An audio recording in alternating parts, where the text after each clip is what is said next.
everyone knows that it's illegal to sell drugs, right? And it's certainly illegal to grow them, right? Wrong. Here's the thing. There are so many psychoactive plants out there that it would be impossible to crack down on them all. And what makes these things worse is that some of these plants grow like crazy, meaning it would take an extinction-level effort from the government if they were going to keep things under control.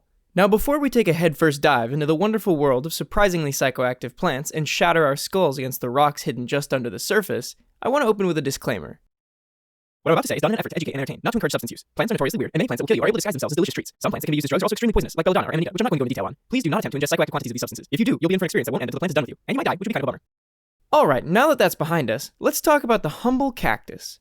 Now, there are actually a lot of types of cactus out there, but the one we'll be focusing on is known as the San Pedro cactus. It's commonly found in South America at high altitudes, so places like Peru and Ecuador, pretty much anywhere with mountains. In some parts of Mexico, people grow them like hedges and use them as barbed wire fences. Yeah, I actually got this idea from Minecraft. The San Pedro cactus has been used as a ceremonial drug for so long that there are actually records of the ancient Chavin culture getting high as a kite about as early as 200 BC, which, for reference, was about 100 years before the birth of Julius Caesar. When the Spaniards invaded, they tried to suppress it, but that basically just resulted in people getting high in the name of Jesus Christ instead of the Incan deity Viracocha.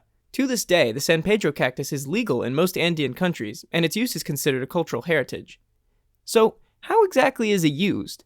I'm glad you asked, you felonious cactus eater, you. You basically take a few of these cacti, remove the spine, slice them up, and boil them for several hours. Eventually, you'll end up with a foul brew known as cimora, which you can drink with or without the traditional garnish of tobacco leaves. It generally takes about an hour for the cactus to work its magic on you, during which time you'll probably be clutching your stomach and throwing up. But it's okay, because once you manage to pull yourself away from the toilet bowl and look around, you'll realize that the world seems a lot more colorful, if you're even still in the world at all. This is due to a chemical called mescaline, which causes you to hallucinate things like patterns and fractals. It also screws with your sense of time and self-awareness, meaning you might lose hours and think only a few seconds have passed. In short, it's basically if LSD was made in a cactus instead of a German lab. Have you been drinking tonight?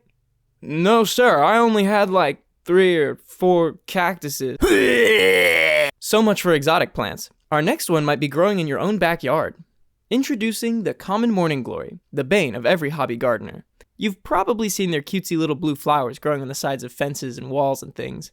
So what's the deal with these guys?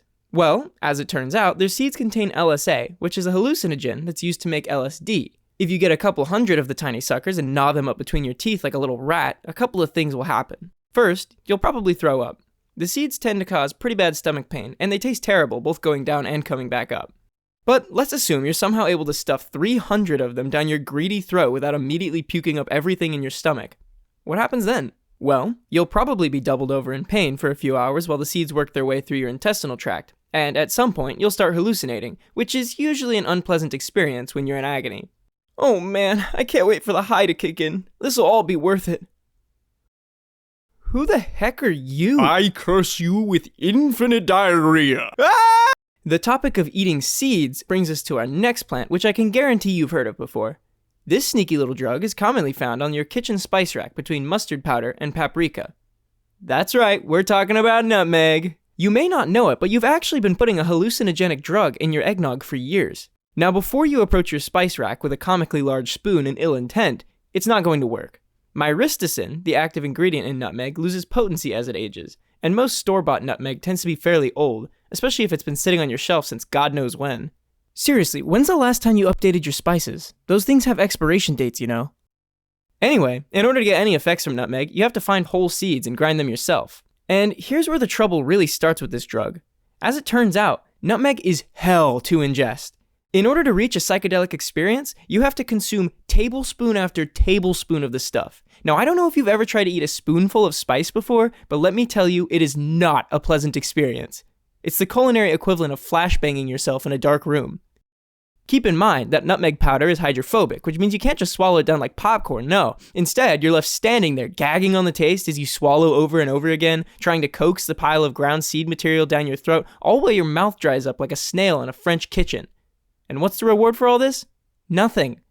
That's right, nothing. It takes almost 8 hours for nutmeg to kick in, meaning if you eat it before you go to bed, you'll wake up right as the high starts. Well, that's okay, I could just ride it out. I'll be sober by dinner time. Wrong. The truth is, you have no idea how long it'll last. Nutmeg intoxication typically lasts for days or even weeks. Here's what a typical nutmeg high looks like. 8 hours after choking the stuff down, you start to feel like you've had a hit of low-quality marijuana.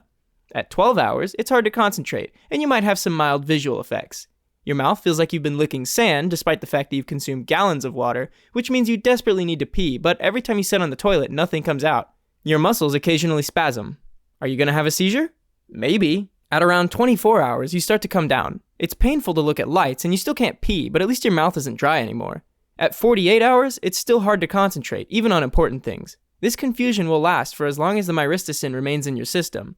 Many people who have taken recreational doses of nutmeg say that the high really isn't worth the trouble, even if you can keep yourself from throwing up. In other words, the simplest symptom of myristicin in your system is a no-win situation. So, yeah. There are other plants out there that fit the bill, but these 3 are all I had time for today. I guess the moral of today's lesson is that if you've got a vomit phobia, you should steer clear of altering your brain chemistry. Anyway, thanks for tuning in. If you liked this video, please remember to like and subscribe and all that stuff. See you later.